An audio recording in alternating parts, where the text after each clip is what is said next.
Well, all of the popcorn is down. We got a bit of sanding to do and a little bit of cleanup. Kind of looks like it snowed in here. A few places I nicked a few spots, so I have to deal with that stuff. Then we'll sand it down good. Maybe put a skim coat on it and primer and paint. That'll be the end of the popcorn ceiling. And we can have to clean up tonight. Maybe start heading toward getting the flooring down.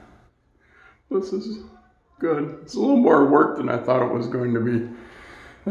Somebody online showed a video, hey, how to remove your popcorn ceiling in like 10 minutes, and there's just right off. Yeah, mine wasn't quite that easy. But anyway, it's down. I think a little bit of sanding and put a little skim coat on. I think it'll be all right. And primer it, paint it.